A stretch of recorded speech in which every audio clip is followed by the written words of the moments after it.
Assalamualaikum warahmatullahi wabarakatuh. Waalaikumsalam warahmatullahi wabarakatuh. Alhamdulillah kita sudah berada di chapter kedua pada pertemuan kali ini, dan di ekonomi manajerial ini di chapter kedua memang kita coba membahas sebuah teknik optimisasi dan peralatan manajemen baru. Jadi ini memang umumnya mata kuliah ekonomi manajerial khususnya pada chapter ini memang membutuhkan konsentrasi karena akan mempengaruhi pendalaman lagi pada chapter-chapter selanjutnya, Pak. Jadi kita mulai melihat bagaimana sih teknik optimisasi yang bisa digunakan oleh para manajemen atau manajer ya di sebuah perusahaan, Pak. Itu bisa menjadi efisien dan berhasil guna ya, Pak. Nah ini kita mulai saja, Pak. Ini tujuannya kalau di kelas di S1 itu hanya sekedar memahami, tapi kali ini kita akan lebih dalam beberapa konsep yang yang perlu pendalaman akan coba saya sampaikan. Lalu kita coba mengembangkan teknik itu sendiri dalam aplikasi yang sederhana ya. Dan memang ini gunanya sih untuk memaksimumkan atau meminimumkan fungsi tujuan perusahaan. Tujuan perusahaan ada maksimasi laba yang mungkin ya, ada lagi minimasi biaya, dan tentunya misalnya terhadap kuantitas yang optimal. Kuantitas optimal itu sering kita lihat itu pada proyek-proyek plan pabrik seperti PT Pusri, itu ada namanya optimalisasi pabrik, Pak. Itu kebetulan alhamdulillah saya sudah pernah kerja di Pusri, Pak. Di Pusri itu kira-kira ya 20 tahun. Saya baru, Pak, di ngajar ini di Muhammadiyah itu 2014. Ya, terus mulai sekolah dan saat ini dipercaya untuk mulai mengajar S2 ya. Tamatnya tahun kemarin, Pak. 2019 2020 ya, Pak. Baik, kita fokus lagi, Pak. Ini saja sebagai selang-seli saja ya, Pak. Ini adalah pembelajaran khususnya apa sih? Nah, ini yang sudah mulai meningkat di mata kuliah ini, di chapter ini. Ini ada yang kita bahas nanti adalah hubungan ekonomi. Jadi, economic relationship. Nah, ini kan antara variabel independen dan dependen. Kalau independen lah itu misalnya kita berbicara variabel yang bebas, Pak, variabel X misalnya. Dependen itu misalnya variabel Y, Y itu variabel. Artinya itu nanti ada misalnya total revenue itu dipengaruhi misalnya. Itu ya, Pak ya. Kira-kira gitu. Kemudian ini agak mulai fokus lagi Bapak dan Ibu ya, rekan-rekan semua, itu tentang kalkulus. Ya, kalkulus ini sebenarnya adalah cabang ilmu matematik yang memang digunakan pada konteks ekonomik, digunakan matematika ekonomik yang sebenarnya ya mempelajari limit ya, Pak. Integral, diferensiasi, dan deret hingga itu sebenarnya kalkulus. Ya, kalkulus mulai dipelajari dari SMP ya, kelas 9 ya, kelas 9 ke kelas 3 ya. Dan pada chapter 2 ini kita hanya fokus kepada kalkulus diferensial, Pak. Jadi kalkulus kita hanya melihat bagaimana konteks kalkulus diferensial itu mempengaruhi atau membuat sebuah teknik optimisasi yang dalam kaitannya dengan hubungan ekonomi tadi. Nah, itu ya. Lalu ini yang terakhir itu adalah pemahaman lebih lanjut atas peralatan instrumen manajemen baru. Manajemen baru banyak sekali, Pak. Namun memang yang baru-baru ini memang banyak membutuhkan biaya teknologi gitu yang lebih tinggi, dan yang konvensional seperti kalkulus diferensial tetap digunakan pada banyak ya industri kimia gitu, banyak ya, di perbankan juga digunakan untuk melihat tingkat sebuah total revenue sebuah perusahaan, marginalnya juga dilihat, itu bisa ya gitu, Pak. Ini pokok bahasan yang akan fokus kita mulai nanti. Ini kita coba nanti rekan-rekan semua mengenal tentang bentuk-bentuk hubungan ekonomi ya. Lalu rekan-rekan juga akan saya coba ajak untuk menilai hubungan antara nilai total, rata-rata, dan marginal. Lalu baru setelah itu kita masuk ke dalam teknik optimisasi tanpa kendala. Artinya tanpa kendala itu ya sebuah kondisi yang kita buat kendalanya kita coba eliminate gitu ya. Kemudian ada analisis optimisasi, pendekatannya melalui pendekatan total dan marginal. Kemudian ada lagi pendekatan optimasi dengan kalkulus diferensial. Namun sebelum itu kita akan juga diperkenalkan tentang fungsi dan turunan serta aturan diferensiasi, Pak. Kemudian maksimum dan minimum dengan kalkulus. Mungkin selanjutnya kita juga pada pertemuan kedua ini kita hanya nyampe kali ya. Kalau teman-teman yang hari Sabtu itu nyampe di pengenalan fungsi dan turunan, Pak. Jadi belum masuk ke dalam optimalisasi yang kalkulus yang sebetulnya. Jadi maksimum dan minimum dengan kalkulus menentukan, membedakan itu belum masuk. Tapi paling tidak itu mengarah ke sana nanti. Kemudian ada optimalisasi multivariat. Kalau kita multi itu namanya lebih ya, Pak ya. Jadi ada pengaruh dari banyak variabel. Kemudian ada teknik analisis terkendala. Nah, ini ada yang namanya menggunakan metode substitusi dan metode Langering. Nah, ini akan mengingatkan kembali teman-teman yang rekan-rekan yang dulu memang belajar tentang matematika ekonomik dan mikro. Jadi kembali menjabarkan apa yang dikatakan Prof. Didi ya mungkin di awal, bahwa memang ini yang nanti kita akan terlibat dengan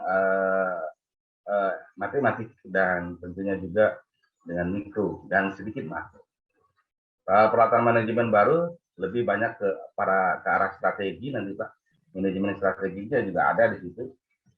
Dan memang itu bukan menjadi, karena biasa tim. Baru manajemen itu membentuk sebuah tim.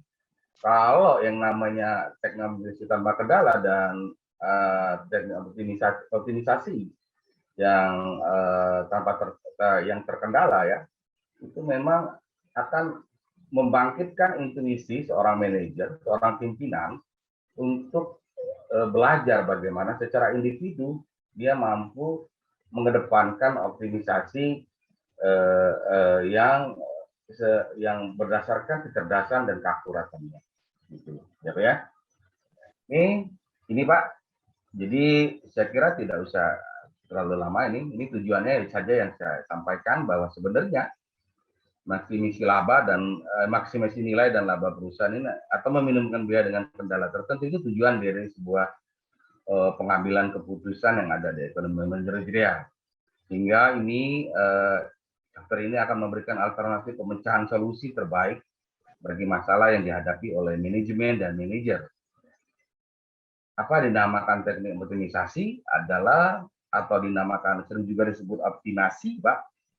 Itu adalah metode bagaimana kita memaksimumkan atau meminimumkan fungsi tujuan perusahaan.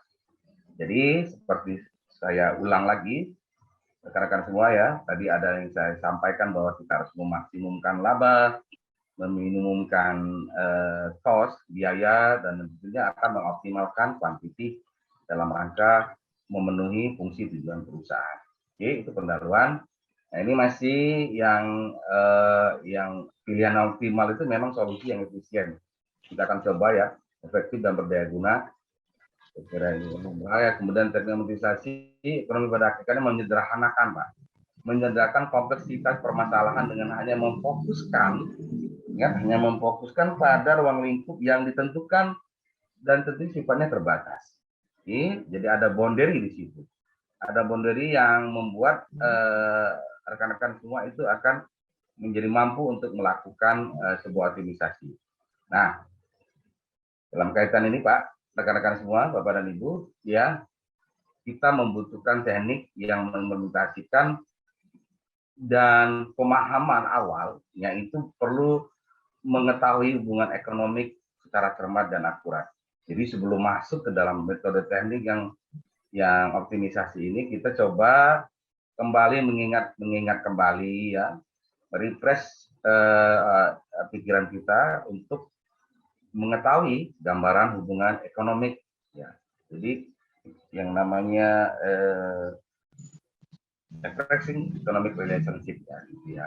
Nah, nah Pak, rekan-rekan semua, perlu saya sampaikan bahwa di sini adalah hubungan ekonomi dapat digambarkan dalam berbagai bentuk ya Pak. Ada tabel, ada orang menggambarkan seperti tabel, kayak di skripsi, kayak di tesis, kayak di disertasi, pasti ada itu. Orang mahasiswa, para peneliti itu menggambarkan hubungan dalam bentuk tabel. Kemudian dia coba juga menggambarkan dalam bentuk grafik, yang sedikit itu ketika menggambarkan itu dalam bentuk persamaan. Ya itu ya. Jadi hubungan antar variabelnya itu ya 3 itu bisa digambarkan hubungan ekonomiknya ya. Sebetulnya ketika hubungan itu sederhana, sebetulnya tabel dan atau grafik dua-duanya juga dapat mencukupi. Namun hubungannya ketika hubungan ekonomik tadi, ekonomik relationship tadi tidak sederhana, tentu ini membutuhkan persamaan fungsi ya, persamaan atau fungsi yang dibutuhkan. Oke, itu ya. Saya kira sampai di sini sudah agak mudah lah Pak ya. Nah ini mulai kita lihat menggambarkan economic relationship, reflection di economic relationship. Ini ada persamaan Pak. Misalkan saja ada persamaan seperti ini. Saya cepetin aja ya. IR itu total revenue loh Pak. IR itu adalah penerimaan total yang menjadi pengaruhnya, yang mempengaruhinya itu adalah variabel independennya adalah Q. Q ya, artinya kuantitas produk. Jadi ada sebuah persamaan total persamaan penerimaan total yang mengatakan bahwa 100 Q dikurang 10 Q kuadrat itu adalah persamaannya. Lalu kita coba aja ya Pak ya. Ini misalnya kita coba, misalkan saja ini 0, maka TR-nya tetap 0 Pak. Kita kalikan saja ini Q-nya 0, tentunya TR-nya 0 dan begitu. Begitu juga ini kita coba saja Q-nya itu 1 ya. Ini 1.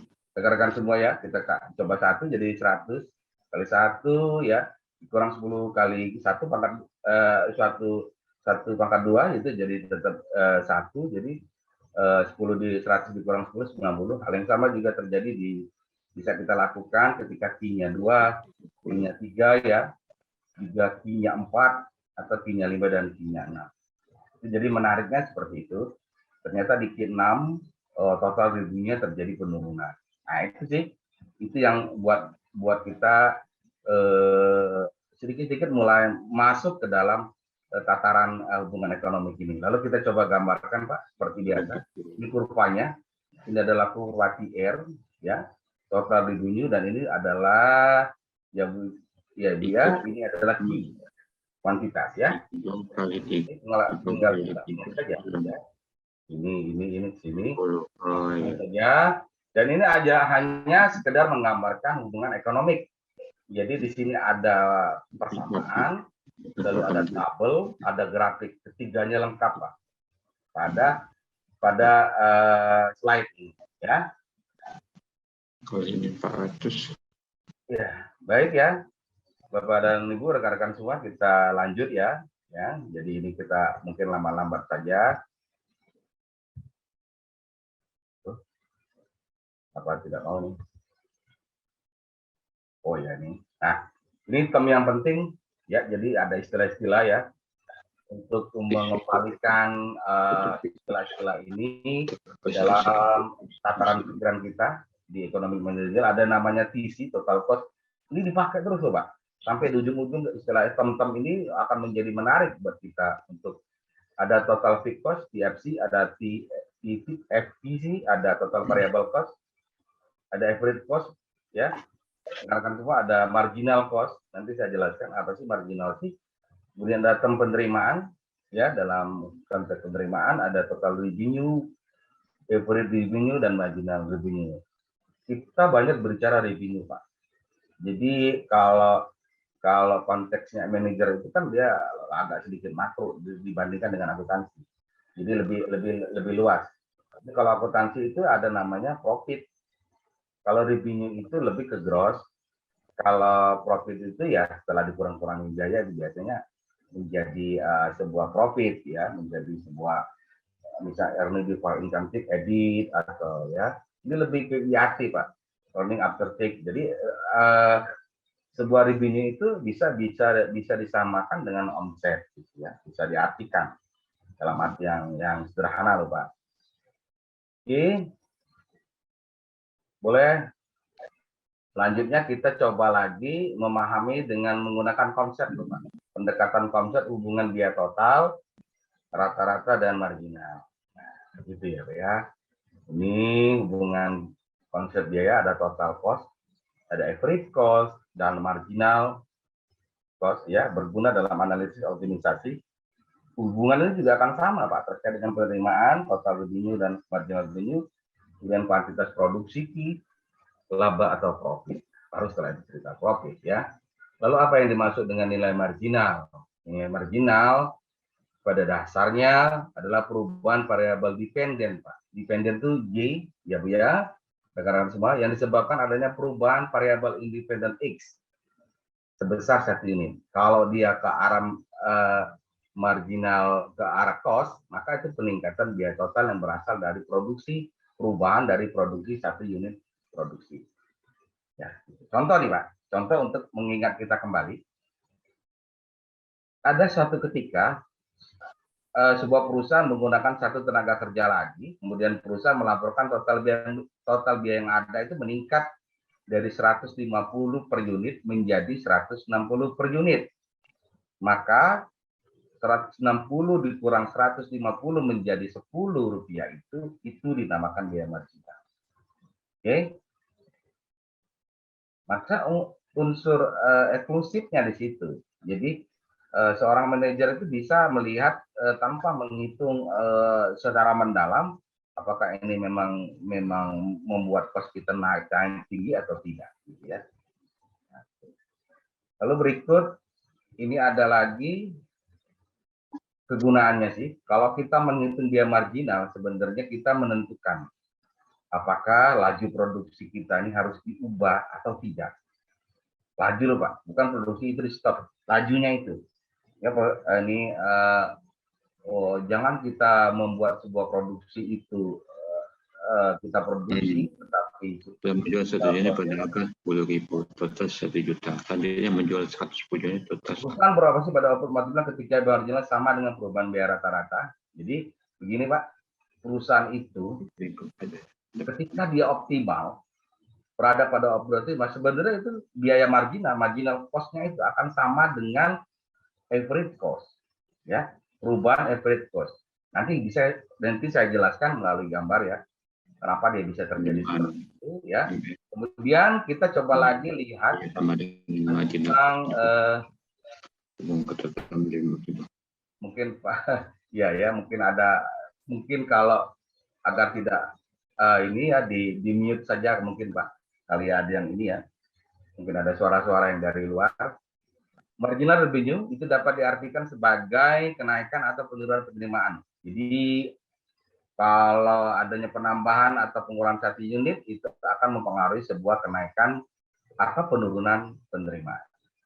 Itu bisa naik itu belum tentu membuat penerimaan naiknya produksi itu belum tentu membuat penerimaan bertambah.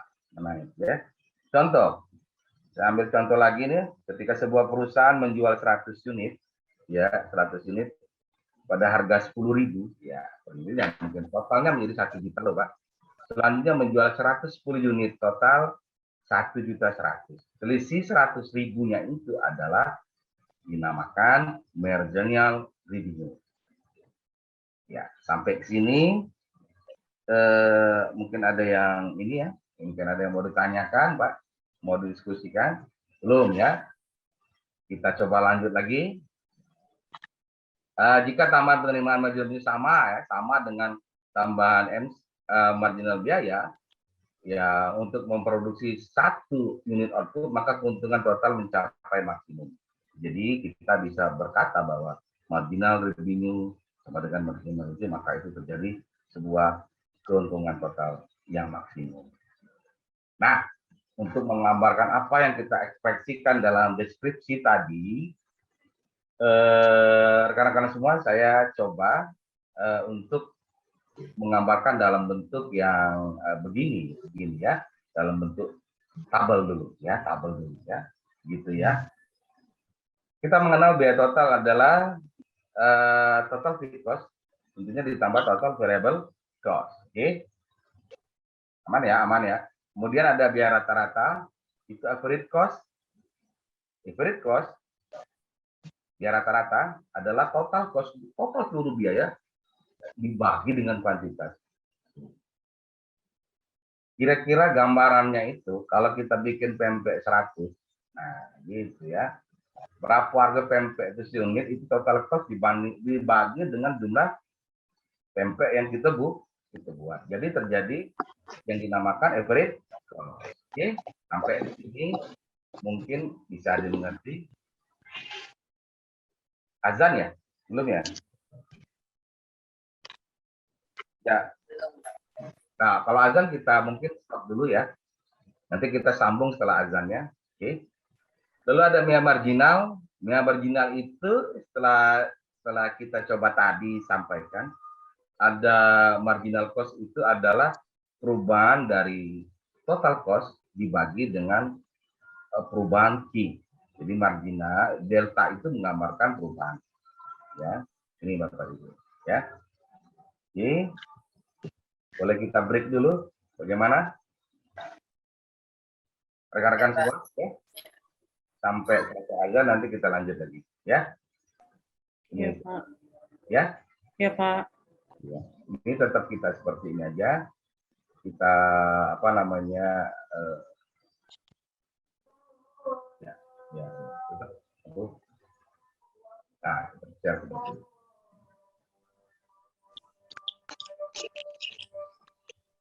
Pak, nanti ini di-share Pak ya? Hah? Nanti ini di-share Pak ya?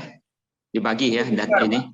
Jadi Iya, teman-teman teman-teman di ini ya, teman-teman di kelas lain itu pengennya itu dibuat di YouTube Pak. Jadi kami bisa mengulang-ulang katanya ya. Iya, iya. Nanti saya juga bagikan setelah materinya selesai chapter 2 dan 3, saya bagikan presentasinya itu ke Google Classroom ya Pak ya. Iya. Jadi bisa ambil materinya di sana. Tapi belum bisa buat. Karena saya harus menyelesaikan dulu seluruh chapter ini. Chapter ini dibagi dalam 2 pertemuan. Karena memang sangat krusial. Ketika kita semua gagal di sini, di chapter 2 ini, agak sulit kita untuk ke depannya.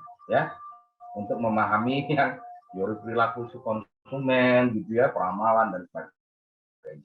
Ya, gitu ya. Jadi ini memang membuat kita kembali. Kita coba loh Pak, kita coba lagi ketika yang mana sih marginal ya? Bagaimana marginal? Marginal itu adalah perubahan Pak, perubahan dari misalnya sisi 2 dikurangi sisi 1. Yang pertama, yang kedua dikurangi. Kita coba dulu. Ini ada Q, kemudian marginalnya masih cost, tapi total cost masih ada 20, mungkin ini fixed cost. Kita asumsikan ini sebagai fixed cost, lalu ketika quantity kita naikkan produksi atau quantity menjadi 1, maka total cost-nya menjadi 140 ya. Kemudian kalau lihat average cost adalah 140 dibagi dengan satu total cost dibagi dengan Q. PC dibagi Q menjadi 140. Kemudian ketika bagaimana marginal cost? Bagaimana menghitung marginal cost ini adalah PC kedua. Ini PC yang kedua ini ada PC 1 Pak. 140 kita kurang dengan kita lihat ke PC sebelumnya 20, jadi dikurang 20 menjadi 120 ya. Lalu dibagi dengan Q ya. 120 dibagi 1 sama dengan 120. Oke, apa ya? Kemudian hal yang sama coba kita lakukan kepada ketika Q2. Bagaimana dengan Q2? Kita lihat bahwa Q2 adalah untuk mencari average cost-nya, adalah lihat rumus ini adalah total cost TC dibagi dengan Q. Artinya 160 kita bagi dengan 2 menjadi 80. Lalu bagaimana sih dengan marginal cost? Rumusnya tadi yang telah saya sampaikan tadi rekan-rekan semua ya. Jadi ada TC kedua 160 ya, 160 dengan 140 ya. 160 dikurang 140 adalah berapa? Adalah 20. Kemudian TC1, kemudian Q1 dikurang Q2, Q2 dikurang Q1 atau Q yang kedua dikurang Q1 sama dengan 1. Jadi 20 dibagi dengan 1 sama dengan 20 dibagi 1 sama dengan 20. Hal yang sama juga bisa kita lakukan pada Q3, Q4, Q5. Oke. Coba kita ulang lagi, boleh? Ketika kita 3 itu kita lihat dulu total cost-nya. Total cost-nya itu untuk kita mencari average cost. Jadi dia rata-rata 180 kita kurang ya. Kita maksudnya ini marginal cost-nya ini 160. Kalau saya rasa kalau untuk average cost agak mudah. Ini 160 dikurang 180 dikurang 160 20 3 dikurang 1 cuma 20. 240. Kita lihat ya. Ya, jadi itu kalau kita lihat di sini, jadi tidak sebuah marginal cost itu memiliki sebuah hubungan dengan biaya total. Jadi kalau average cost bisa berarti itu hanya biaya secara menyeluruh Pak, rata-rata. Tapi kalau marginal cost adalah perubahannya yang kita ambil ketika kita menaikkan atau menurunkan sebuah kuantitas produksi. Oke, sampai sini saya rasa Bapak rekan-rekan semua bisa melakukan hal yang sama untuk Q3, Q4, Q dan Q5. Ya, itu ya. Nah, ini kita lanjut lagi. Lalu bagaimana kita menggambarkan itu pada sebuah grafik? Ya, tadi ada yang saya sampaikan Pak. Iya, sebelumnya ini ada sebuah ini perusahaan akan beroperasi pada output optimal ketika marginal sama dengan perubahan biaya rata-rata. Oke. Ya, kemudian ini juga salah satu yang perlu kita lihat di grafik sudah kelihatan. Jadi ketika average cost-nya mengalami sebuah penurunan, marginal cost juga mengalami penurunan. Ketika ketemu average cost, biaya rata-rata bertemu dengan marginal cost, maka itu adalah posisi yang menjadi optimal. Di sini, gitu apa ya? Kalau ditarik ke atas. Nah, kira-kira itu pendekatan dari sebuah grafik biaya total dan biaya total, biaya rata-rata dan marginal. Ya, gitu. Nah, setelah kita memahami, kira-kira memahami ya hubungan ekonomik yang ada, kita mengenal ada grafik, ada tabel, ada hubungan antara biaya total, rata-rata dan marginal, baru kita memasuki hal yang menarik ya. Hal yang menarik lagi, kita sudah mulai masuk ke dalam teknik optimisasi tanpa kendala.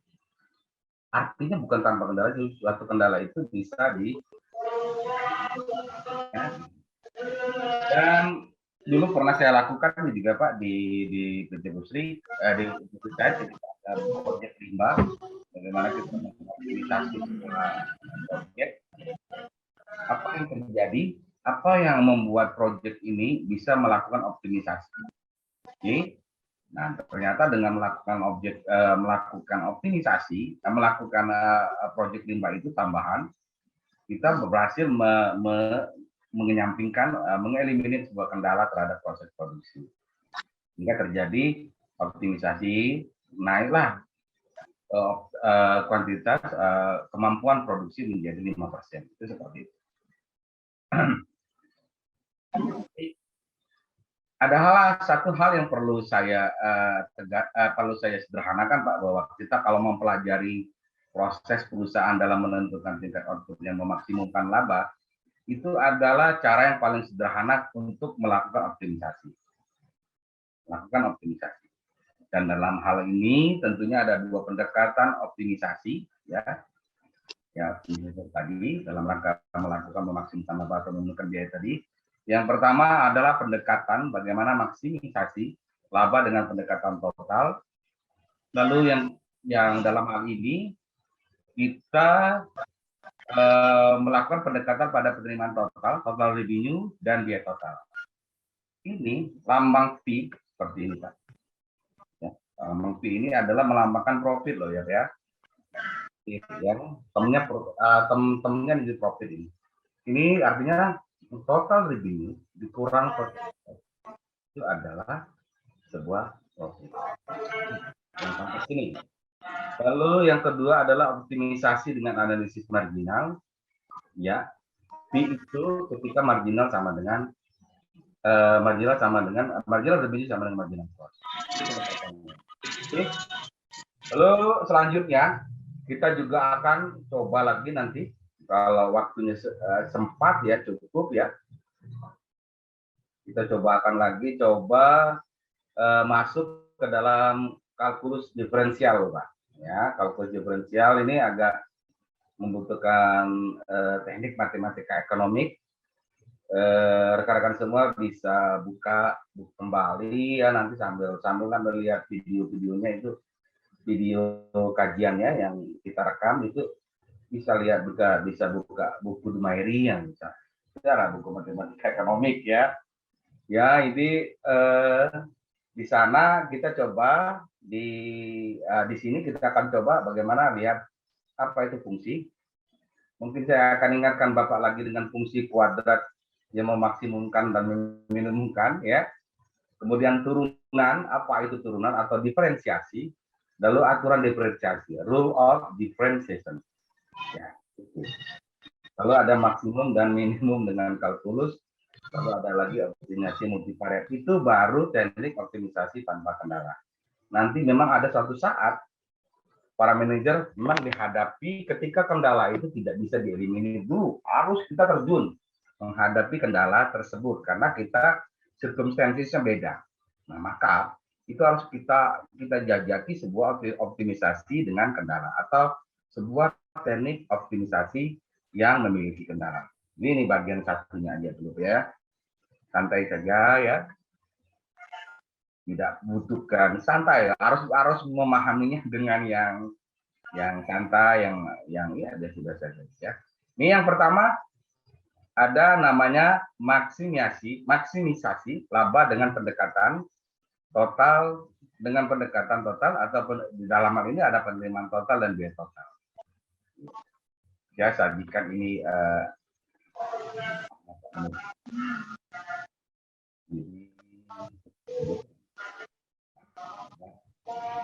rekan-rekan semua,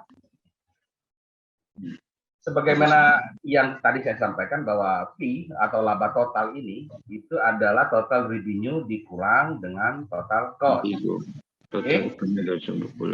Ya, maksimisasi laba dengan pendekatan penerimaan total dan biaya total.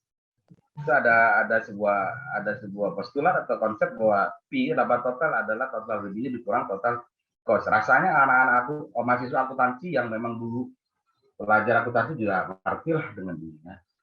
Lalu bagaimana ini menggambarkan dalam konteks intuisi seorang manajer, ya. Jadi agar dia masuk ke dalam jiwa seorang manajer itu bagaimana ya? Ini kita coba ya, Pak. Kalau tadi kita pendekatannya arahnya ke biaya total, ya, trade cost, marginal cost, ya. Lalu juga ada total cost, maka ini kita coba ke total revenue, kita bandingkan dengan total cost dan kita bandingkan, kita lihat lagi bagaimana profit, bagaimana P di sini. Oke. Ini misalkan saja ada sebuah tabel seperti ini didasari sebuah persamaan, ya. Ketika Q, rekan-rekan semua, ketika Q itu 0, maka total revenue-nya tidak ada. Tapi total cost tetap ada. Oke? Jika perusahaan akan mengalami rugi. Ya. 20. Oke, itu yang terjadi pada saat pandemi.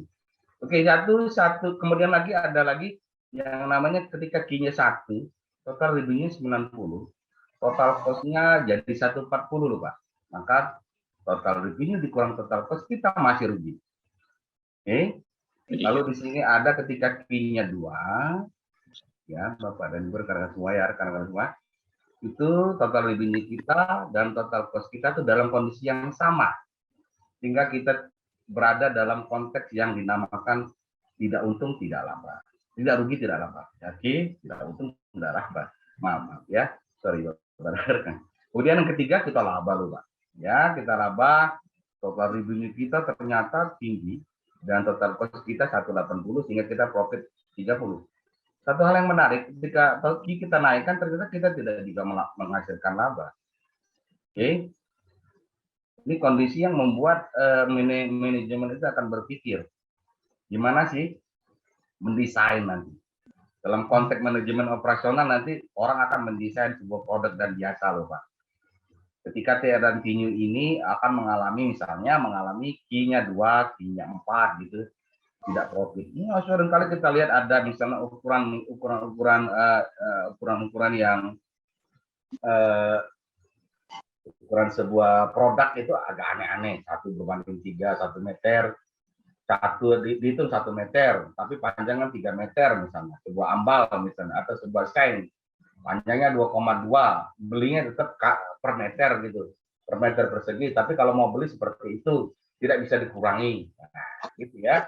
Jadi kita itu termasuk desain produk dan jasa konteksnya nanti akan mempengaruhi profit dari perusahaan tersebut. Oke, yang ingin saya katakan di sini, rekan-rekan semua, kita coba lihat di angka 2 dan ketika Q-nya 2 dan Q-nya 4. Oke, lihat di grafik.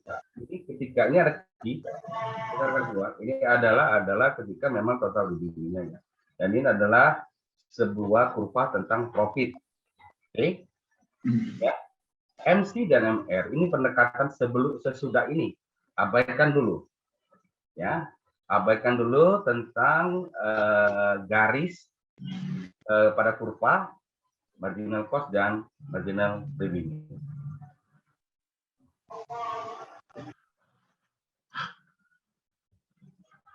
Bapak dan Ibu, jadi ketika misalnya 2, ini 2, kita lihat 2, ini di 160, ya, 160. Ya, total revenue-nya. Kemudian ini juga Q-nya di 2, ya, Q-nya 2, ya, ini total pada posisi di sini, total cost-nya juga di posisi yang sama, hingga bertemu, ya, lihat 2 di sini, saya tarik garis di sini, ini untuk yang Q2, rekan-rekan semua, ya, kemudian dia bertemu antara total revenue dan total cost, ya, pada titik yang dinamakan stationary station, ya. Titik station kalau itu seperti ini, titik pertemuan dia. Kemudian kita juga lihat yang ini, rekan-rekan semua, yang 4 juga akan kita lakukan pada hal yang sama ketika kita berada di 240 pada total revenue, dan begitu juga total cost di angka 240. Di mana maksudnya kita terjadi? Oke. Rekan-rekan semua, saya ingin sampaikan bahwa ternyata kenapa orang bisa melihat sebuah kurva ini menjadi sebuah hal yang menarik untuk menentukan maksimal laba. Ternyata laba itu ada di daerah ini. Rekan-rekan semua, ya. Ini bagaimanapun juga antara total cost dan total revenue ini adalah daerah yang tidak bisa, yang sebaiknya memang diarsir. Ini daerah yang memaksimumkan laba. Oke, artinya laba maksimum itu adalah jarak terjauh, ya, ini antara total cost dan total revenue. Nah, ini dari sini. Oke, Ini jarak yang terjauh.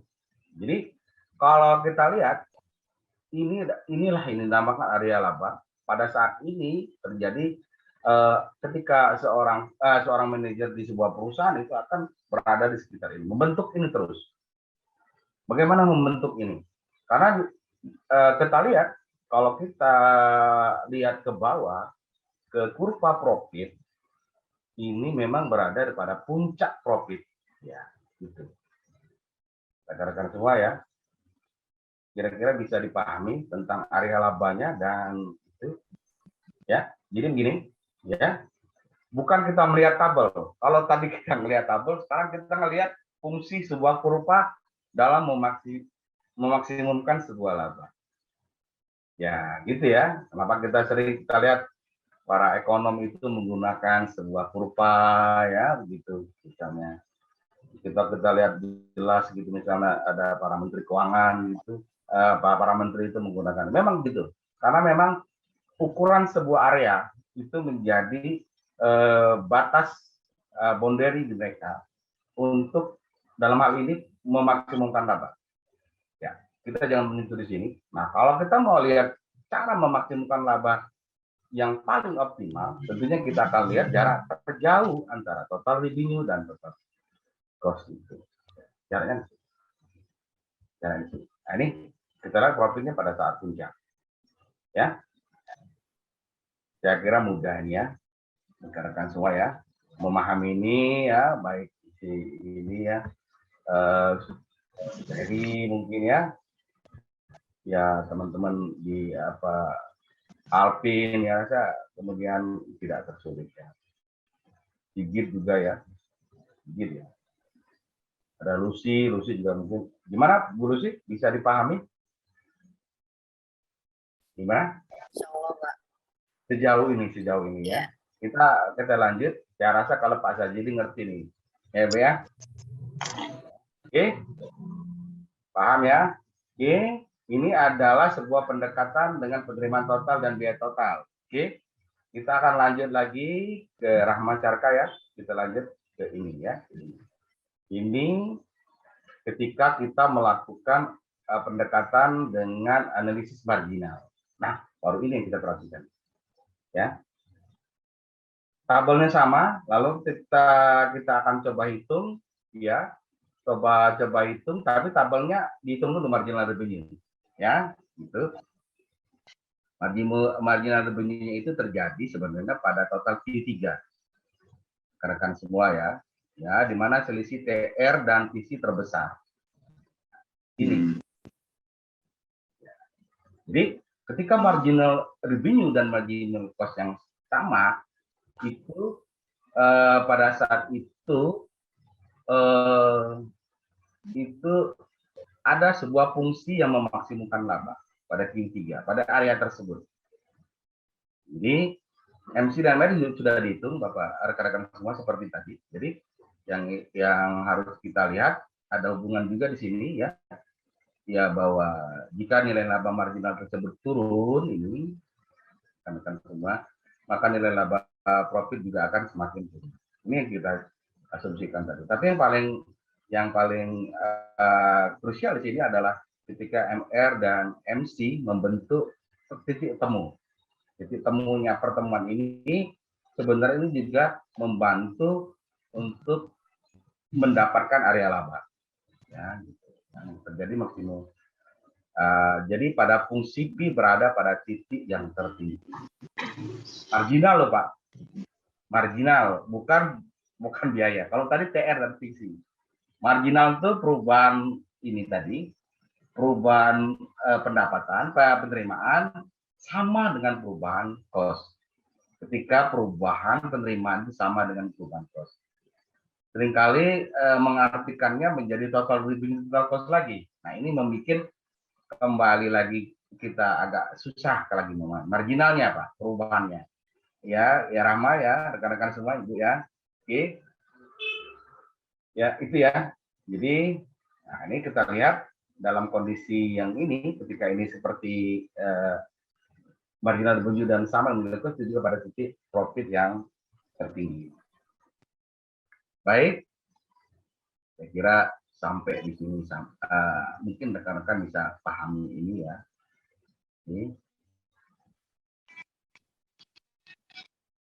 Oke. Kalau sudah cukup paham, ada yang mau ditanyakan dulu nih sehubungan dengan variabel slide-slide sebelumnya. Ya. Ini tentang maksimasi dengan analisis marginal, ya. Ya memang ketika belajar ekonomi manajerial seakan-akan kita belajar matematik juga ada mikro di situ, sehingga sering dipahami sebuah ilmu sapu jagat bagi seorang manajer, ya. Mereka bisa menjadi alat komunikasi yang baik antara orang teknik dengan orang manajemen. Jadi orang teknik memang memahami secara matematik dan kadang-kadang jika dia harus dijelaskan secara kurva, ya, grafik. Kalau tabel rasanya ngerti semualah, ya, membentuk sebuah bagaimana kurva tabel tersebut. Lalu saya rasa hampir bisa paham.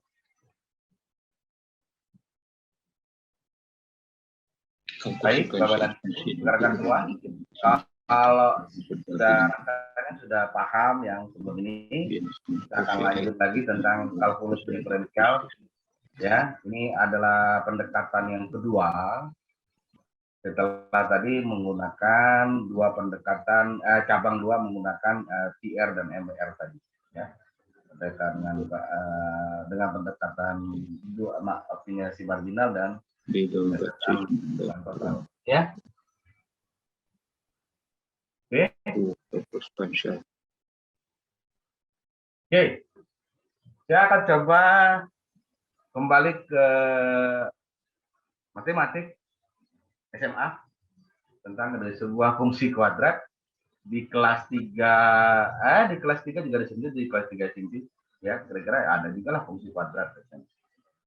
Fungsi kuadrat itu ya ketika ada kuadrat di fungsi tersebut ya. Oke. Jadi saya coba dulu jelaskan bahwa fungsi itu apa. Fungsi itu bentuk hubungan matematis yang bisa menjelaskan sebuah hubungan baik ekonomik, baik teknik maupun bidang apapun yang bisa dijelaskan bahwa itu ada hubungan logika di situ. Logiknya dapat. Ya. Jadi matematika itu berusaha untuk menjelaskan hubungan matematika satu variabel dengan variabel lain. Ya. Dan dalam konteks ini ada yang namanya notasi fungsi, rekan-rekan semua. Ya, notasi fungsi itu adalah y, rekan-rekan semua ya, rekan-rekan semua itu y sama dengan fungsi dari x. X ya. Ada lagi yang namanya komponen yang membentuk fungsi, itu ada koefisien, ada konstanta, ada variabel. Variabelnya x, Pak. Koefisiennya 6 misalnya. Oke, konstantanya 19. Seperti itu ya. EBC. Nah, pendekatan EBC kuadrat ini itu bisa juga digunakan untuk mencari nilai maksimum dan minimum bila fungsi yang akan diaplikasikan itu adalah fungsi kuadrat. Rekan-rekan semua, banyak terjadi di teknik industri kimia itu banyak menggunakan fungsi-fungsi kuadrat. Memang ada penggunaan misalnya sebuah material yang memang harus dikuadratkan untuk mendapatkan pembentukan proses produksinya. Oke, misalkan saja ada sebuah fungsi, ada fungsi yang dinamakan y, itu ini contoh ya, fungsinya adalah fungsi biaya, misalkan saja, atau fungsi limbah, pengolahan limbah, itu ada 6x pangkat 2, kemudian ada ditambah 24x, terus minus 19, dikurang 19. Nah, ada namanya A-nya itu adalah 6 ya Pak, ya, ini nanti ya. Kemudian B-nya adalah 24, ya, bisa saya koreksi Bapak Ibu ya. Kemudian Q-nya 19, itu konstan. Itu pendekatan efisiensi kuadratnya seperti itu kalau kita aja waktu di SMA gitu ya Pak. Ya. Nah kalau rumusnya ini kita ada juga mendekati diskriminan. B2 ya, B sama dengan B kuadrat dikurang 4 AC itu mengarah ke diskriminan. Itu diskriminan ya. Nah, ini semakin membuat kita agak lumayan membutuhkan ini ya, membutuhkan lagi konsentrasi.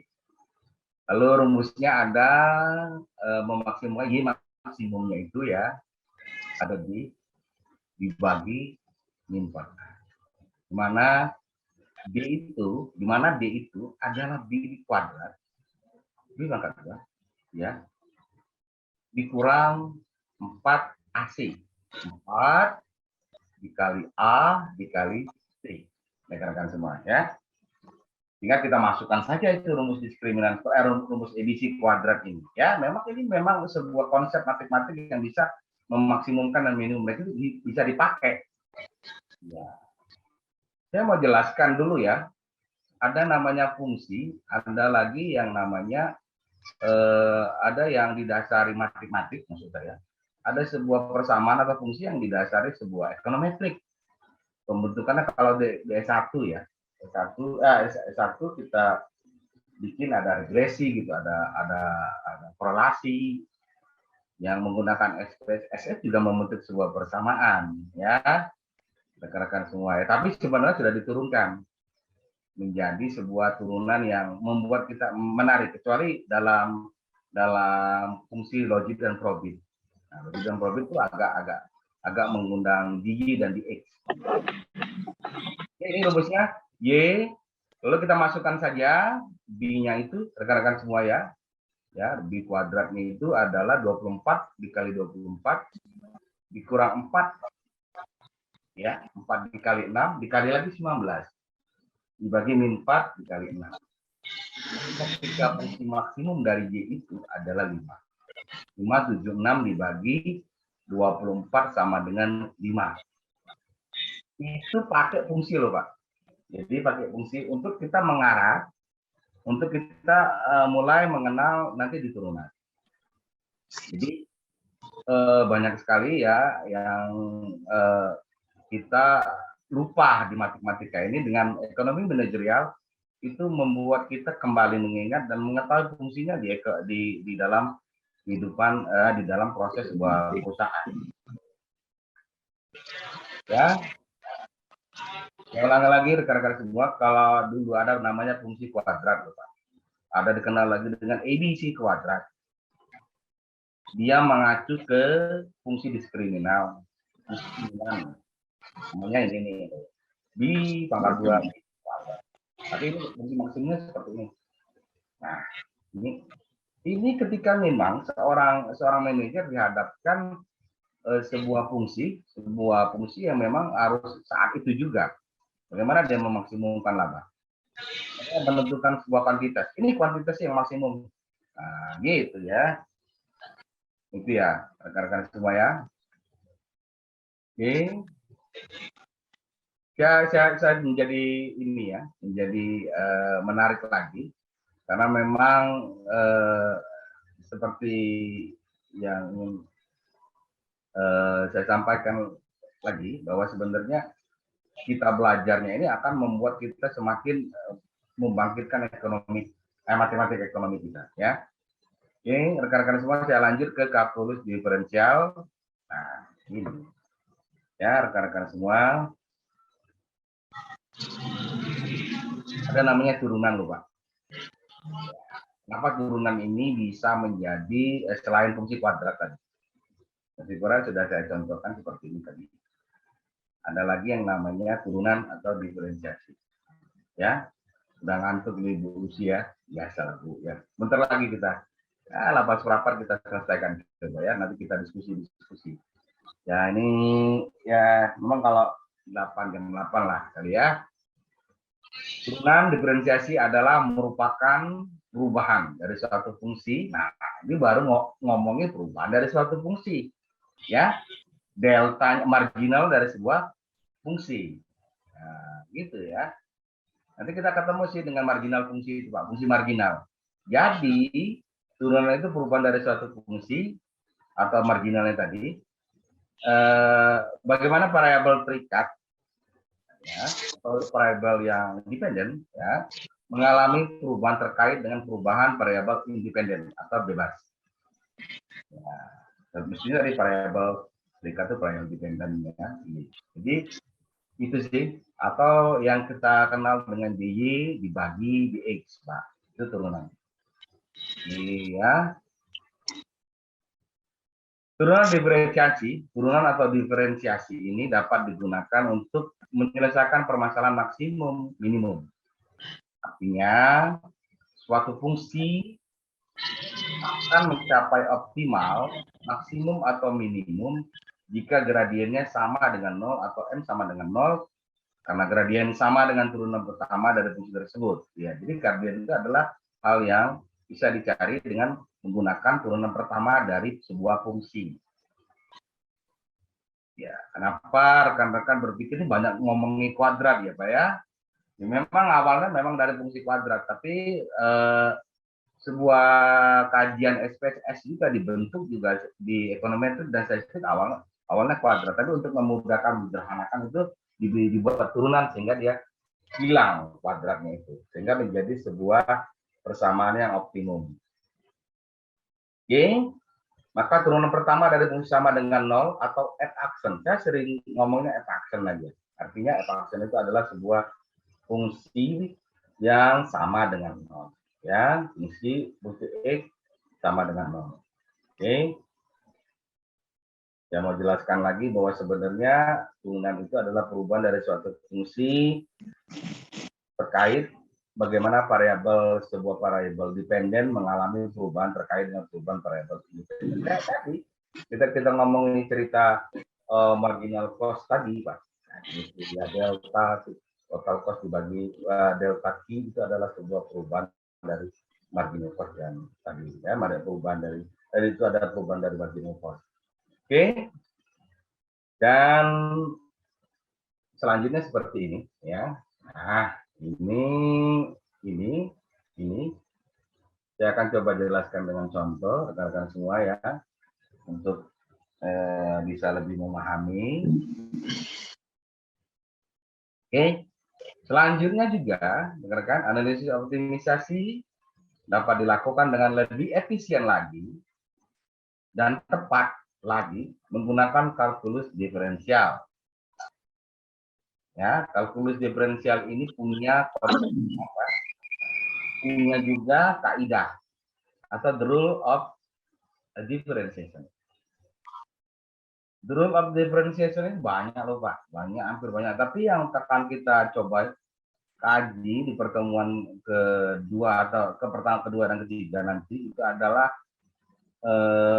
tentang yang sering dipakai lah, yang dipakai di ekonomi. Jadi di ekonomi, di hubungan ekonomi ya. Oke. Saya akan kembali mengingatkan rekan-rekan dengan konsep turunan, konsep derivatif. Ini sebenarnya sudah lama kita pelajari, baik di ekonomi ya, baik di teknik juga belajar gitu tentang konsep turunan, konsep derivatif. Jadi turunan y terhadap x dy per dx atau dy dibagi dx adalah limit dari perbandingan ini. Ya, limit dari perbandingan di perubahan dari y dibagi perubahan dari x, mana perubahan itu mendekati 0 atau sama dengan 0, perubahan x tadi. Itu sih konsep turunan. Jadi postulatnya seperti itu ya. Jadi apa konsep awalnya itu seperti itu. Ya rekan-rekan semua ya. Oke, ini contoh yang sederhana yang akan saya coba sampaikan kepada rekan-rekan agar tidak terlalu panas ya. Karena makin lama makin ngantuk, makin panas itu ya. Ngantuk bikin panas. Jadi ya karena memang sudah masuk matematik. Kalau kita manajemen operasional mungkin ya bicaranya itu enak tuh. Bicara ini ya, bicara apa namanya? Bicara tentang konsep-konsep strategik gitu ya, Pak. Ya. Kalau ini benar-benar sebuah yang membangun sebuah kemampuan skill dari seorang manajer, ya. Inilah yang memang seorang magister ya harus ini apa ya, harus mulai fokus mengembangkan dirinya kepada hal yang memang tidak disadari tidak disadari ke kelebihan-kelebihannya, atau tidak disadari sebuah keistimewaan dari sebuah ilmu, ya. Ya, kalau belajar ini di mikro loh Pak, optimisasi. Pakai hal varian, bukan hal varian, intermediate, mikroekonomik, ya. Bukunya tebal ya Pak, sebenarnya saya nggak bawa. Oh ada nih, ada sebuah ini Pak. Kalau Bapak pengen buku selain pakai Dominic Salvatori, di sini ada Pak, intermediate mikroekonomik. Nah ini ada. Ini hal varian. Ini banyak dipakai di universitas negeri, di SR, maksudnya di yang universitas perintis, Musli juga pakai, GM gitu pakai dia. Jadi kalau memahaminya untuk lebih mendalam di S3 mungkin itu mereka belajar intermediate dan advance. Tetapi lebih dalam. Di dalam intermediate ini ada apa? Jadi ada namanya cost minimization dan misalnya profit minimization. Itu ada di sana. Cuma ketika menjadi sebuah mata kuliah economic management itu diramu, Pak. Intermediate-nya diramu, lalu ditambahkan matematika ekonomik, sehingga seorang manajer itu akan memiliki kemampuan, seorang manajemen itu memiliki kemampuan yang memang banyak digunakan. Jadi tidak hanya kalau peneliti ya bolehlah belajar S3 ya, karena memang dia harus memahami lagi, mendalami lagi sebuah konsep ilmu. Ya, tapi kalau kita di MM ya S2 kita coba melihat sebuah ilmu kayak seperti ini. Sebuah ilmu soal sapu jagat seperti ini. Rekan-rekan semua, kita coba membahas tentang contohnya ini, ya. Coba perhatikan bahwa ini ada contoh. Nah, lepas ya. Produk X dihasilkan dengan biaya sebesar, ya, rekan-rekan semua, produk X dihasilkan dengan biaya sebesar menggunakan sebuah persamaan seperti ini. Ya, persamaannya adalah masih dalam bentuk kuadrat, belum berbentuk seperti regresi, rekan-rekan semua ya, atau berbentuk sebuah persamaan yang sudah diturunkan. Ada 10.000 ditambah 2.000x ditambah 10x2. Variabelnya masih 1, Y sama X. Belum ada variabel ketiga. Jadi regresinya masih regresi yang sederhana. Bukan multivariat. Nanti multivariat nanti ya. Misalnya ada variabel lebih dari 2. Tidak hanya dependennya itu 1 memang. Nanti ada juga dependennya itu 2. Nah, itu yang lebih rumit lagi ya. Ini baru yang sederhana rekan-rekan semua tentang ketika ada variabel Y dan ada variabel X. Satu lagi ya. Satu variabel Y, satu variabel X. Nah, ini seperti ini ya. Belum masuk ke dalam satu variabel Y, dua variabel X, dua variabel ini ya, dua variabel independennya. Tuh, kalau ini masih satu-satu dan cukup sederhana ya. Ya, ini contohnya, contoh aplikasinya. Produk X dihasilkan dengan biaya, ini fungsi biayanya seperti ini, 10.000 ditambah 2.000x ditambah 10x kuadrat. Lalu jika berandai-andai ini, jika produk habis terjual dengan harga 8.000 per unit, dengan harga 8.000 per unit, maka tentukanlah laba maksimum yang diperoleh pada saat X berapa. Laba maksimum terjadi pada saat X berapa. Itu. Artinya pada saat produk itu berapa. Pada saat produk X itu sebesar berapa. Itu. Jadi seperti kita sudah sampaikan tadi, P adalah ya P dikali Q, ya, P dikali adalah laba adalah harga jual dikurangi biaya produksi. Oke, harga jual akan membentuk sebuah total laba ya. Lalu kita lihat, kita mulai turunkan itu, kita masukkan harganya. Ya, harganya adalah 8.000x Ya, 8.000 X, ya, harga jual kan 8.000 X. X-nya apa? X-nya produksi. Oke. Oke. Kalau harga ditambah dikali Q, P kali Q, apa? Itu adalah total revenue ya. Ya, iya, semakin membuat pusing ya, semakin membuat pusing. Hari malam-malam dibuat pusing oleh Pak Padi ya. Maaf ya, rekan-rekan semua ya. Jadi 8.000 X dikurang, nah baru masukin apa biaya tadi ya. Karena itu adalah biaya produksi atau total cost. TR tadi adalah P dikali Q. Harga price dikali kuantitas. Sampai sini ngerti? 8.000 X dari mana? Oke.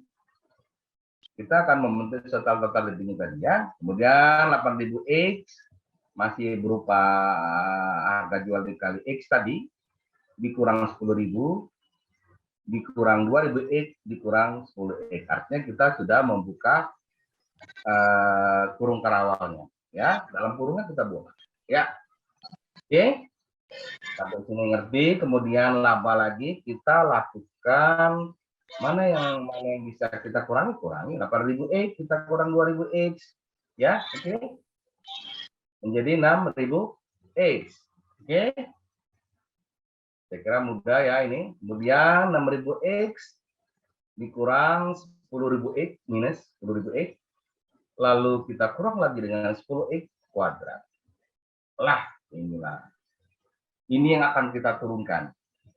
Kita sudah membentuk sebuah persamaan yang siap kita lakukan maksimumkan. Oke? Artinya kita tuh membentuk dulu persamaan yang harus kita siapkan untuk kita optimalkan. Ya, gitu ya. Siapa tahu nih ada manajer SAP nanti menjadi, ya. Ibu tahu rekan Ibu Lucy, Bu Rama tahu di mana SAP kantornya, pabriknya? Tahu nggak Bu Lucy? Enggak stres saja. Enggak, Pak. Di ini SAP Mariana di ujung ke Prajen. Belum Prajen itu. Enggak tahu kan? Apalagi Rama, ya? Enggak tahu mah. Ya. Pak Ahmad Tazbili sudah capek kali ya. Ya, mungkin saja ya. Nanti tapi ada nih si ini tetap si Suhairi tetap fokus nih kayaknya, ya. Di Tanjung Batu, Suhairi gimana Suhairi? Aman Suhairi? Ya Pak, aman Pak. Agak panas ya? Panas dingin Pak, tidak kulkas ini. Ya, Alvin gimana Alvin? Bisa diikuti Alvin? Ya Pak, bisa. Ya, oke ya. Semua saya harap bisa mengikuti. Nanti bisa, kalau ini memang bagus, terekam oleh teman-teman saya tadi, rekan-rekan bisa menontonnya kembali berulang di YouTube. Sehingga ini akan membuat kita semakin memahami. Tadi kita kembali ke slide dari persamaan pembentukan laba tadi. Ada L, laba itu adalah persamaannya 6.000 X, ya, minus 10.000, minus 10 pangkat 2 atau 10 X kuadrat, maka kita mencoba untuk melakukan turunan. Karena turunan secara konseptual adalah mampu memaksimumkan sebuah fungsi. Oke? LX. Sekarang kita berubah, bukan FX lagi, karena memang kita membentuk sebuah turunan baru, namanya L-aksen. L-aksen ini adalah turunan L-aksen, sama dengan 0. Oke? Sehingga L-aksen itu kita mengeliminate, ya, mengeliminate sebuah angka 10.000-nya yang konstannya kita buang. Oke, tinggal X-nya saja. Lalu dari mana 20X? 20X itu didapat, ini kan 6.000 nih. Ya. Ya. Ini ya. Ya, ambil dari 20 X dulu lah. 10.000-nya hilang karena konstan. Oke?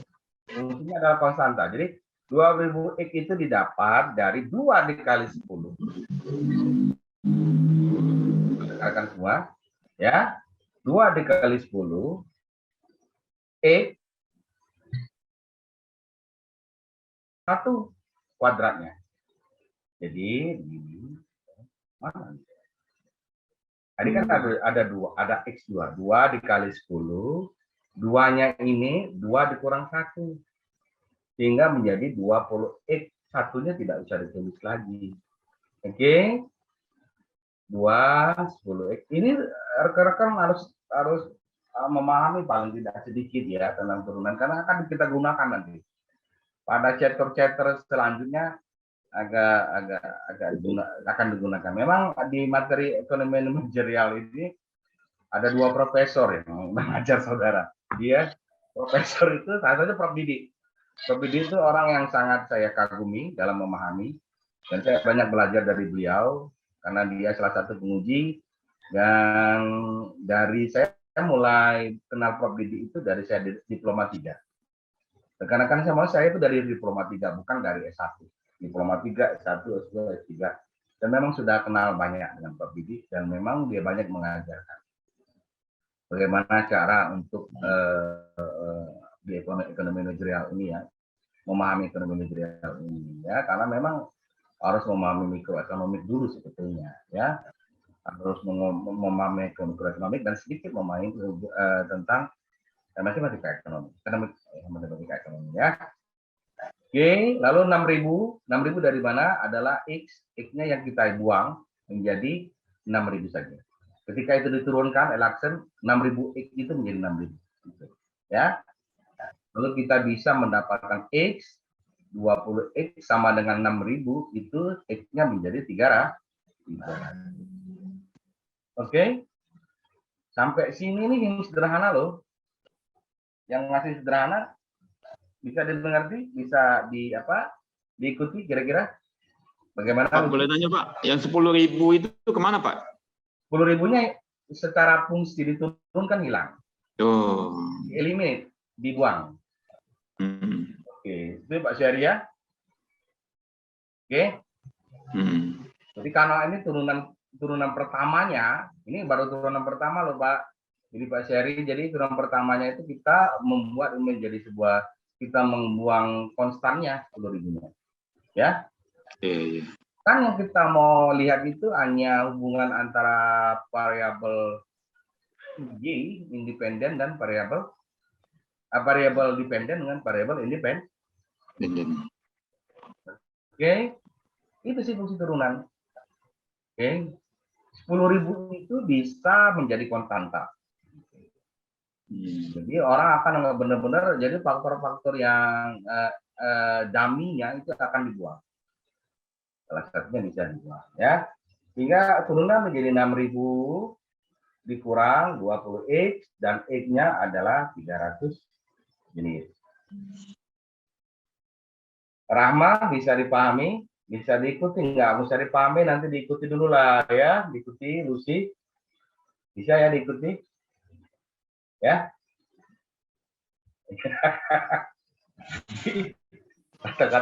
Kata Prof. Didi itu yang menarik ya. Ini kalau belajar Pak Fadil sampaikan, nanti kalau ngajarin ini ya, kalau kita ada 2 profesor yang betul-betul memang jago semua di ekonomi Indonesia, di mikro jago. Pak Budi jago bener di mikroekonomi. Dan itu beliau kita tuh cuman sebenarnya belajar mikro di intermediate dan advance. Jadi ketika ketemu ekonomi manajerial, ini adalah sebagian kecil yang kita terapkan di sebuah mata kuliah. Mata kuliah induknya itu adalah adalah sebuah mikroekonomik dan makroekonomik, advance-nya, intermediate-nya, intermediate dan advance-nya, dan yang dibantu dengan hubungan matematika ekonomi. Pak, izin bertanya Pak. Boleh. Pak, L itu kan 6.000 Pak dikurang 20X. Ya. Dan X sama dengan 300 unit. Itu dikurang atau dibagi Pak? Gimana? Jadi begini, ketika 6.000 sama dengan 20x, kan kita akan berpikir L-nya itu, labanya itu adalah 0. Oke? L-nya ini, laba aksen kan begini. Ketika kita membuat sebuah turunan, Pak Suhairi, Lx-nya itu adalah L aksen sama dengan 0. Artinya L aksennya adalah, benar Pak Suhairi? Sebuah turunan itu kan ini. Iya, Pak. Gigi per seperti sama dengan 0. Artinya 0. Kita membuat itu menjadi sebuah maksimum yang kita digambarkan di grafik tadi, itu pada saat 0 ya, maksimum. Ya. Oke. Kalau secara ngomongin dalam apa ya? Dalam hubungan dengan kalau orang di tasbiyatun nafs ngomongnya kalau gini, kalau orang-orang makrifat ngomongnya ya, ini sedikit saja menyentuh ke sana karena udah malam. Ketika memang hati itu menjadi 0, itu adalah fungsi yang saat itu kita betul-betul optimal dengan Allah. Oke. Oke, ngerti ya? Ini loh Pak, L aksen itu Pak Syari adalah ketika laba tadi sama dengan 0. Itu adalah rumusnya. Ketika turunan itu ini LX itu ini. Nah ini LX ya. Lalu ketika kita membuat dia menjadi maksimum, maka syarat di dalam konsep turun mengatakan bahwa itu menjadi 0. Oke? Oke? Nah, sehingga L aksen itu sama dengan 6.000 dikurang 20x. Yang konstan kita buang. Hanya kita melihat hubungan antara variabel dependent dengan variabel independen. Oke? Seandainya kita ambil saja langsung ya. Ini L-nya nih 0, Pak Syeri, 0 ya, yang lain juga boleh. Maka 0 sama dengan 6.000 dikurang 20x. Berapa x? X adalah 300 atau 6.000 dibagi 20 ya. Bisa dipahami? Diikuti Pak Syeri? Kalau nanti belum juga boleh ditanya atau pakai WA atau nanti coba diulang-ulang ya. Kalau ini jadi Pak share ke YouTube untuk kita berbagi education ya. Gitu ya. Oke. Bagaimana? Apakah sudah mulai cukup panas ya? Ya, kita sampaikan seperti anak-anak hari Sabtu saja ya. Seperti mahasiswa pada hari Sabtu. Batasan yang ini sehingga sama nanti. Ya, sehingga sama seperti mahasiswa pada hari Sabtu ya, kelas hari Sabtu, kelas weekend. Ya nyampe mana gitu maksudnya di sini ya. Kalian sudah mulai ngantuk dan memang kayaknya udah pusing juga ya. Orang berhadapan dengan angka terus ya. Nah, ini sampailah kan kita bicara tentang rule of differentiation. Ini adalah contoh sederhana loh Pak. Oke. Contoh sederhana ketika kita mengaplikasikan sebuah konsep turunan. Bisa digunakan pada sebuah sebuah pendekatan ketika memang diaplikasikan di dalam sebuah pabrik atau industri. Ya, gitu ya. Nah, kita sampai saja ke sini. Rule of differentiation. Ada namanya rule of differentiation itu kaidah loh, Pak. Jadi kaidah di diferensiasi itu di kalkulus banyak sekali. Kaidah banyak, lebih dari 6 yang akan saya sajikan. Ya, namun mengingat juga apa saja yang kita butuhkan saja mungkin yang menarik ya. Apa saja yang sering dipakai di ekonomi ya. Yang pertama adalah rule of differentiation itu aturan atau kaidah yang memudahkan kita, memperdomani kita untuk membuat sebuah fungsi maksimum atau turunan tadi ya. Oke. Yang pertama adalah aturan untuk fungsi constant function rule. Ini yang saya maksudkan. Ya, the derivative of a constant, ya, sebuah turunan yang konstan adalah dilambangkan Y sama dengan fungsi dari X sama dengan A. A itu adalah is there value for all value of A of the constant.